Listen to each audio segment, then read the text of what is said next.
Need to see you in the conference room. The text from Derek Wilkins appeared on my phone without any context or greeting. My stomach tightened as I read it, though I couldn't pinpoint why. After 17 years at Haven Mart's flagship store in Sacramento, I'd received countless meeting requests, but something about this one felt different. My name is Lisa Romero, and at 51, I had become something of a fixture at Store 137. I started as a floor associate when my daughter was in elementary school, gradually working my way up to senior operations lead. I trained half the current staff, restructured our inventory systems to reduce shrinkage by 18%, and helped our location consistently rank in the top 5 for the Western region. I locked my office and walked toward the conference room, nodding at Jaime in electronics, who was helping an elderly customer choose a tablet. He gave me a thumbs up. We'd implemented a new training protocol last month that had boosted his department's customer satisfaction scores. The conference room door was closed, which was unusual for our open-door culture. When I entered, Derek was standing near the window, his arms crossed. Beside him sat Patricia from Human Resources, her expression carefully neutral. A folder lay on the table between them. "Take a seat, Lisa," Derek said without looking at me. At 36, he'd been our general manager for just under 2 years, brought in as part of the company's Fresh Perspective initiative. I sat down, folding my hands in my lap. "Is everything okay?" Derek finally turned toward me, his face a mask of corporate detachment. "After reviewing our organizational structure, we've determined that your position is no longer aligned with our business needs." Patricia slid the folder toward me. "Your salary is too high for your contribution. We're letting you go." I blinked, trying to process the words. "I don't understand. My last performance review was exemplary." "The decision has been made," Derek said flatly. "Your email access has already been revoked. Patricia will walk you through the exit paperwork." The conference room suddenly felt too small, too warm. 17 years of dedication, of coming in early and staying late, of missing family dinners to handle inventory crises, reduced to a dismissive conversation that lasted less than 5 minutes. Yet, as I looked at Derek's face, not quite meeting my eyes, his fingers tapping nervously against his arm, I felt an unexpected calm settle over me. There was something he didn't know, something that transformed this moment from tragedy to irony. I simply smiled, signed the exit form Patricia pushed toward me, and said, "Thank you for the experience." Then I walked out, leaving Derek visibly relieved that I hadn't caused a scene. He had no idea what Monday would bring.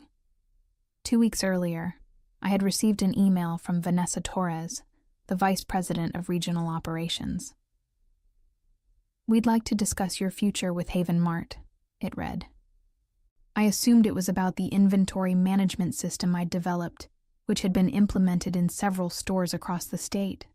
When I arrived at the corporate headquarters in San Francisco, I was surprised to find not just Vanessa, but also Jeremy Phillips, the Chief Operations Officer, waiting for me.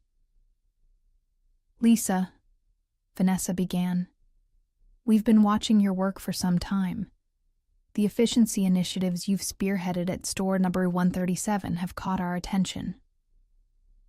Jeremy nodded. "Particularly impressive is how you've managed to train and retain staff in an industry known for high turnover. Your location has the lowest attrition rate in the entire Western Division." I'd never thought of my work as particularly remarkable. I simply did what seemed logical: treat people with respect, identify inefficiencies, and implement practical solutions. "We're restructuring our regional leadership," Vanessa continued, "and we need someone who understands both the operational and human elements of our business.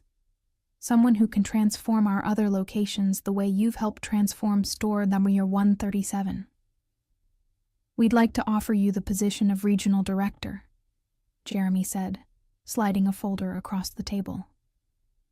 You would oversee all 15 locations in Northern California, including Sacramento. I opened the folder, scanning the job description and the salary figure, nearly double what I was currently making.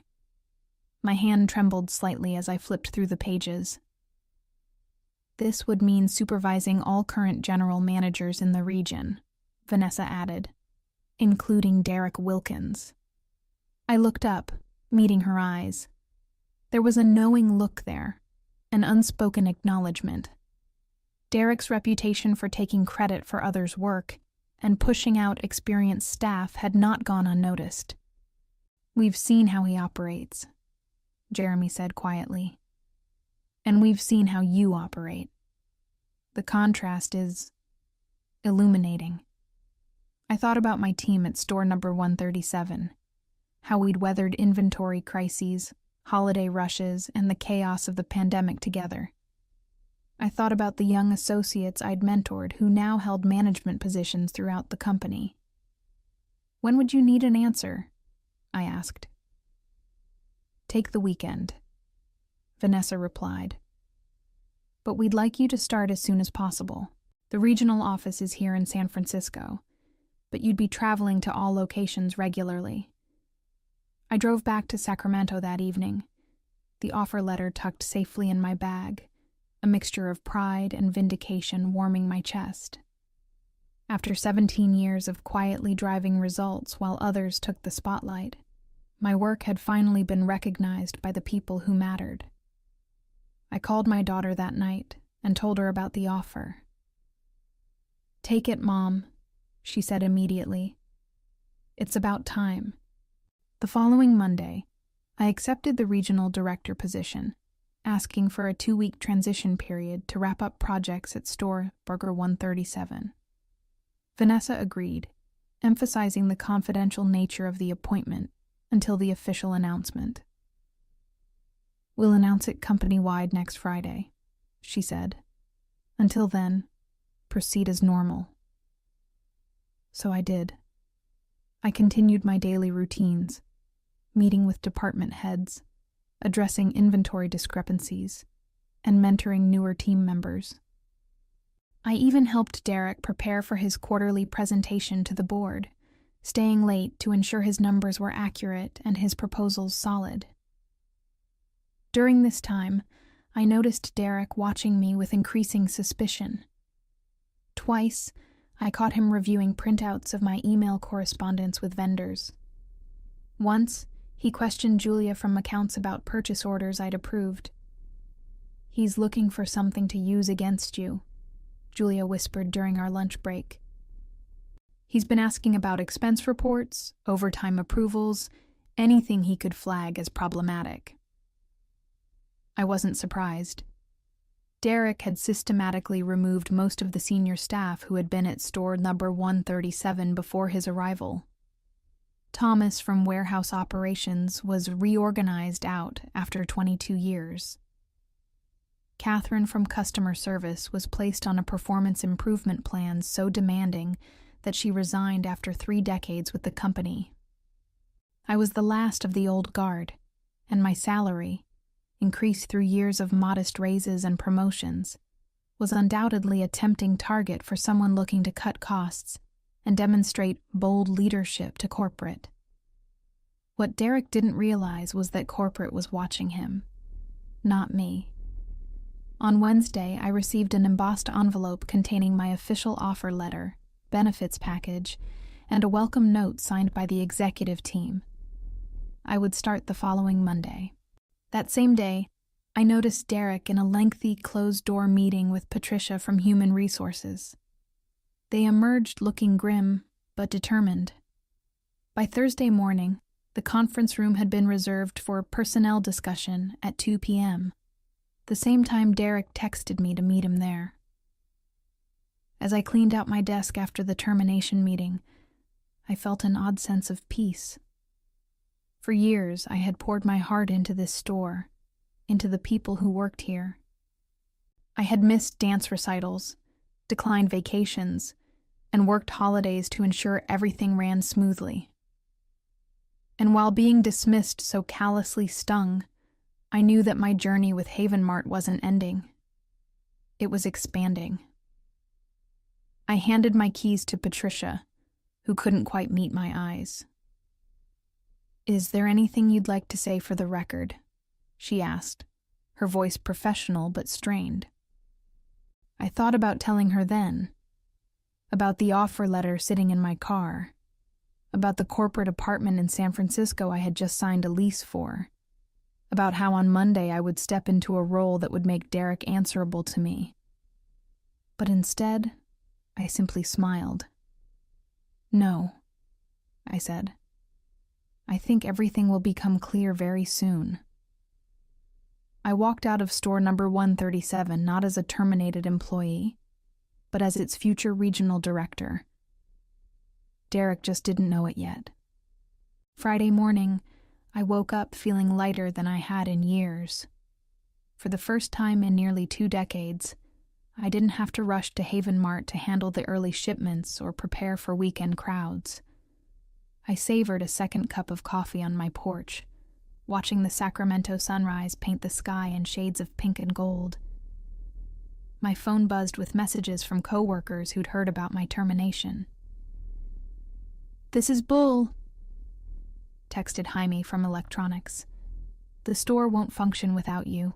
Derek's making a huge mistake," wrote Bethany from customer service. "We're all in shock." I responded with gratitude but offered no details about what was coming. The official announcement would go out that afternoon, and I didn't want to undermine corporate's communication plan. At noon, my daughter Gabriella called. "Mom, I can't believe they fired you. After everything you've done for that place." "It's okay, sweetheart," I assured her. "Everything happens for a reason. Well, I hope that reason involves Derek getting what he deserves," she said fiercely. "Remember when he didn't approve your time off for my graduate school ceremony? Or when he took credit for your inventory system at the regional meeting?" I did remember, but those slights seemed small now, knowing what was coming. "Let's not focus on the negative," I said. "How about we celebrate this weekend? I start a new job on Monday." "Already? That's fantastic. Where?" "Still with Haven Mart, actually, but in a different capacity." Before I could elaborate, my phone beeped with an incoming call from Vanessa Torres. I promised Gabriella details later and switched over. "Lisa," Vanessa said, her voice warm but serious. "We just issued the company-wide announcement about your appointment. I wanted to give you a heads up that it's causing quite a stir at store number 137. I felt a flutter of anticipation. I imagine it would. Derek Wilkins called our office almost immediately, claiming there must be some mistake. When our executive assistant confirmed the appointment, let's just say he wasn't pleased. I could picture Derek's face, the gradual transformation from confusion to disbelief to horrified realization.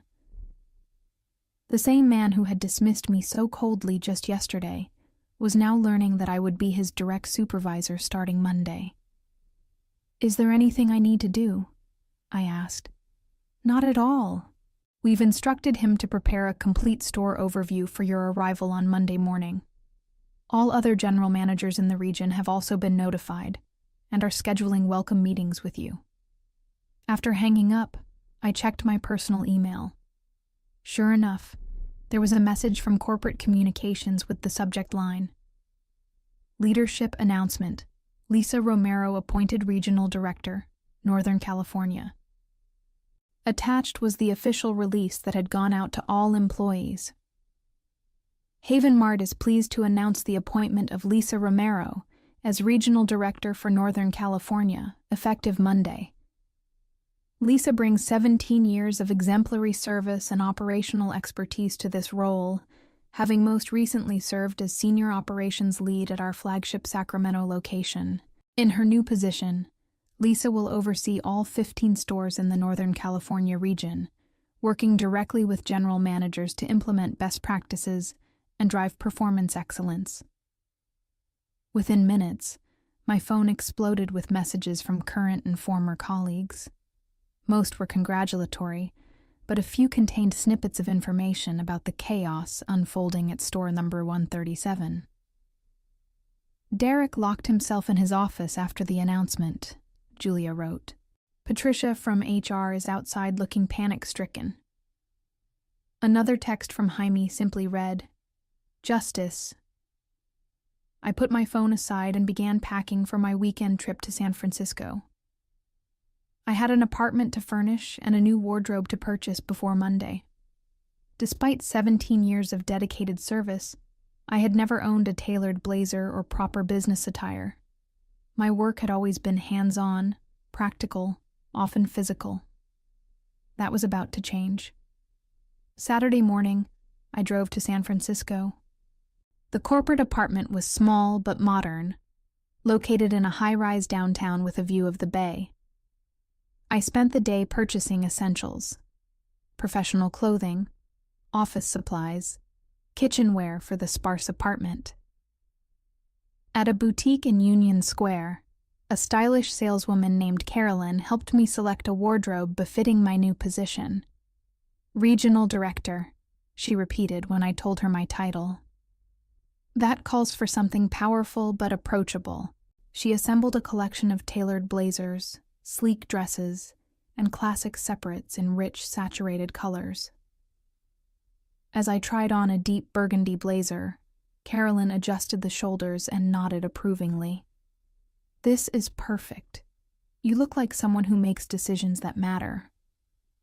I studied my reflection, barely recognizing the confident executive staring back at me.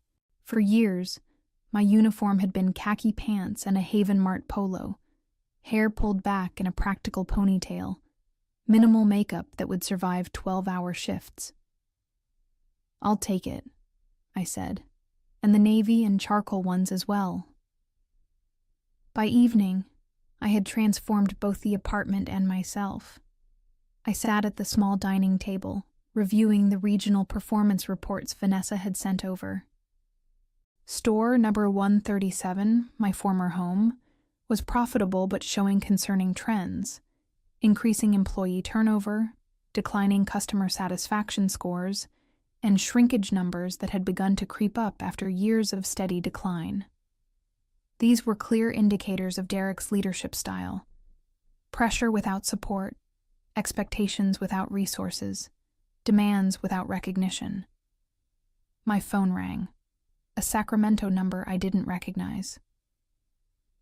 Lisa Romero, I answered. Lisa, it's Patricia Jenkins from Human Resources at Store 137. Her voice was strained, professional composure barely masking panic. Hello, Patricia. What can I do for you? I kept my tone neutral, remembering her sitting silently beside Derek as he terminated my employment. I wanted to apologize for Thursday's meeting. I had no idea about your promotion. None of us did. I understand. You were doing your job. Yes, but... She paused. If I had known that I was about to become regional director, would that have changed how the termination was handled? The question wasn't accusatory, merely pragmatic. Her silence was answer enough. Monday will be a fresh start, I said finally.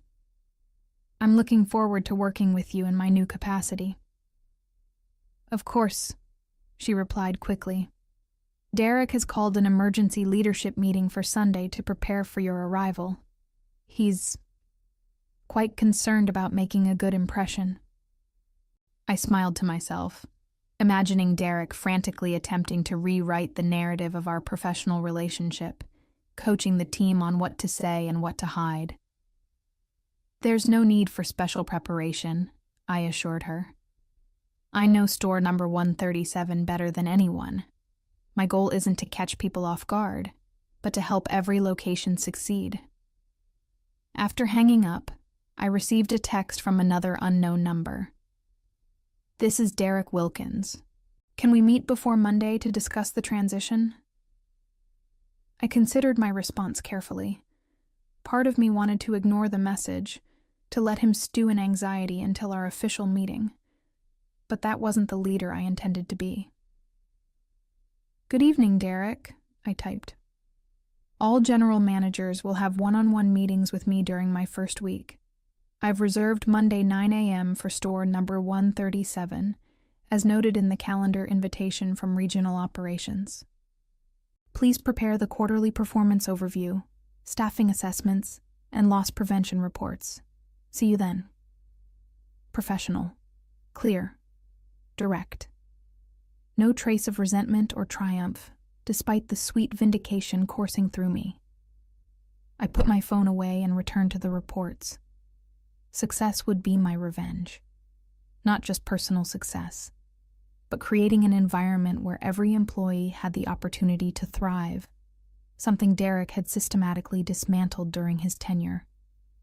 Monday would be about more than just seeing Derek's face when I walked in as his new boss. It would be about beginning the process of rebuilding what he had broken. Sunday evening, I received a call from Vanessa. "How are you feeling about tomorrow?" she asked. "Prepared," I answered honestly.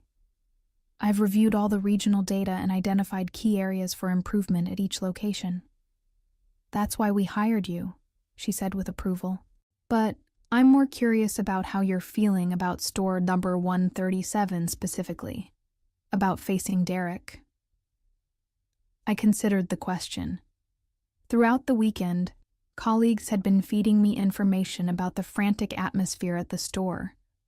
Derek calling in team leads for emergency meetings, ordering a deep clean of the facility, even attempting to retroactively document decisions that had led to my termination. "I'm not approaching tomorrow as personal," I said finally. Derek made business decisions he thought were in his best interest. Now I'll make business decisions in the best interest of Haven Mart and its employees. "Professionally answered," Vanessa noted. "But off the record, it must feel pretty satisfying." I allowed myself a small smile. I won't deny there's a certain poetic justice to the situation. After we hung up, I laid out my outfit for the morning. The burgundy blazer, a cream silk blouse, tailored black pants, and leather heels that added 2 inches to my height. Professional armor for a pivotal day. My phone buzzed with a text from Gabriella. "Knock 'em dead tomorrow, Mom. So proud of you." I slept soundly that night, more at peace than I had been in years. Monday morning arrived with fog hanging over San Francisco Bay. I dressed carefully, applied subtle makeup, and styled my hair in a sleek bob rather than my usual practical ponytail. The woman in the mirror looked confident, authoritative, ready to lead. The drive to Sacramento took longer than expected due to traffic, but I still arrived at store number 137 10 minutes before our scheduled meeting. I parked in the visitor section rather than my old spot, gathering my leather portfolio and taking a deep breath before exiting the car. As I walked toward the entrance, I noticed several employees watching through the windows, some whispering to each other, others outright staring. Word of my arrival had clearly spread. Jaime was stationed by the door, his eyes widening as he took in my transformation. "Wow, Lisa. Ms. Romero. You look amazing." "Thank you, Jaime. How are things inside?" He grinned. Tense. Derek's been in the conference room for an hour already. Patricia's stress-eating donuts in the break room.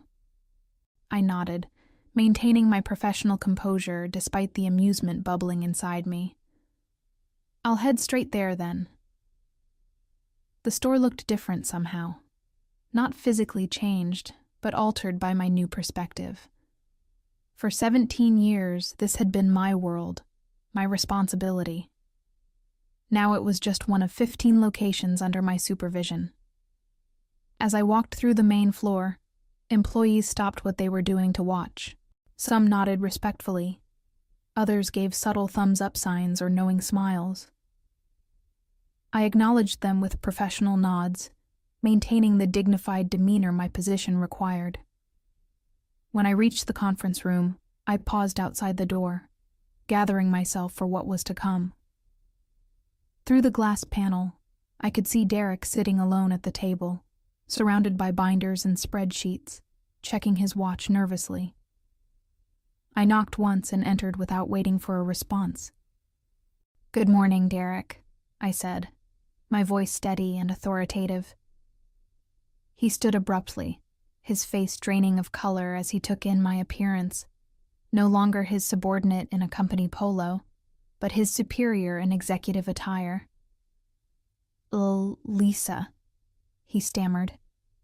"Thank you for coming."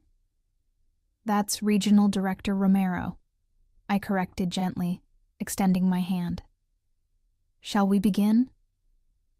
The meeting began with Derek attempting to control the narrative. He had prepared an elaborate presentation highlighting store achievements, many of which were initiatives I had personally developed before my termination. "Under my leadership," he began, clicking through a slide showing improved inventory metrics, "Store number 137 has implemented revolutionary tracking systems that have reduced shrinkage by 18%. I allowed him to continue, noting how he carefully avoided mentioning my contributions. When he finished the overview, I opened my portfolio and removed a single sheet of paper. "Thank you for that presentation," I said evenly. "Now, I'd like to discuss the termination of a senior operations lead with 17 years of experience, executed without corporate approval or proper documentation." Derek's confident facade cracked. "I can explain." "I'm sure you can," I interrupted, still calm. "But first, I'd like you to explain these numbers." I pushed a report across the table. Turnover rates at store number 137 under his management, showing a dramatic increase in departures among experienced staff. "We've been restructuring," he said weakly. "Restructuring typically doesn't result in losing your most knowledgeable employees right before holiday season." I removed another document. "Or in customer satisfaction scores dropping 15 points in 18 months. Derek's eyes darted to the door as if considering escape. "Let me be direct," I continued.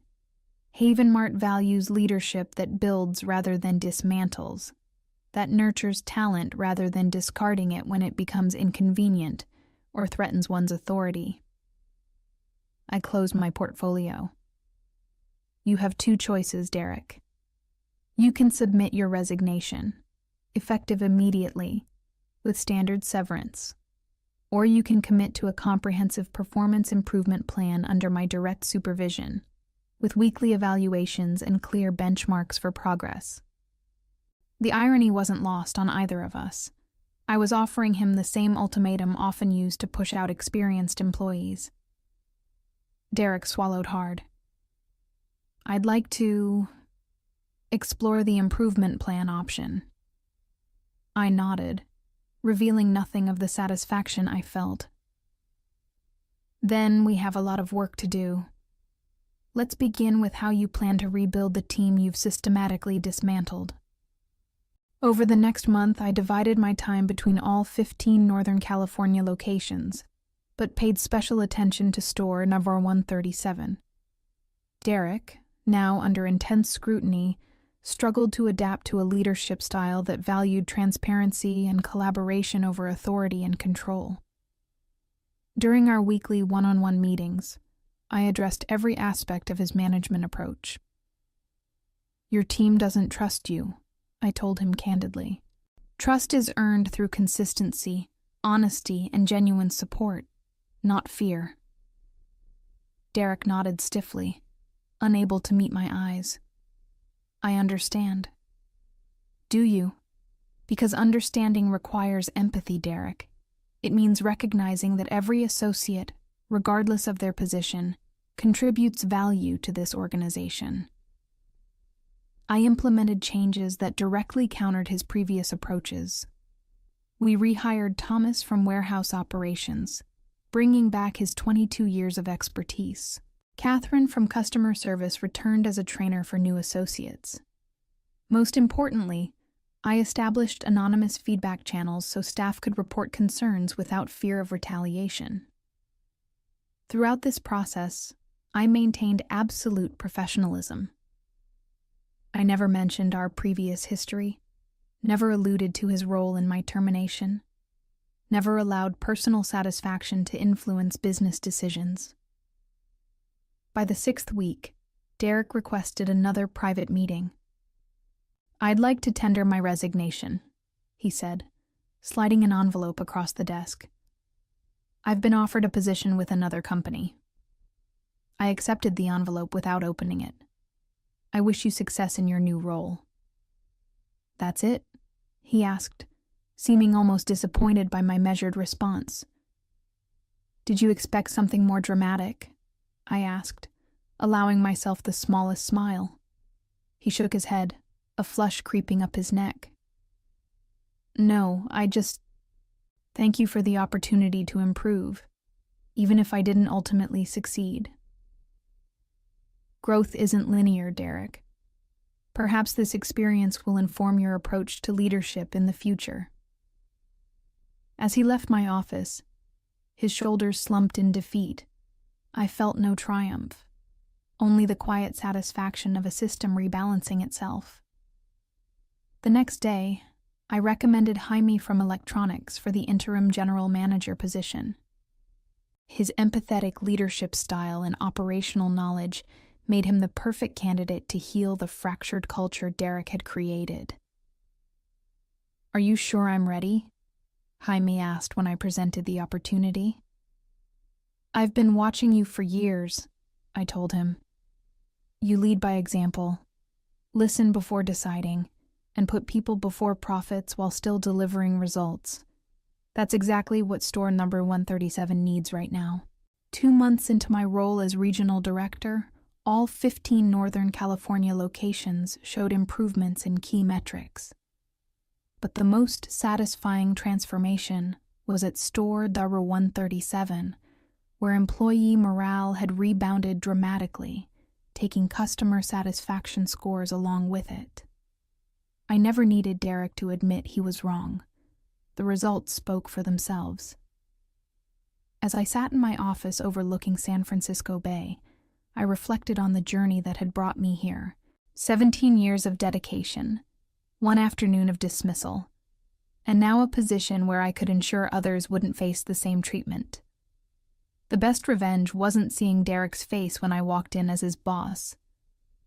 It was creating an environment where talent was nurtured, experience was valued, and leadership meant service rather than power. That was a victory worth savoring.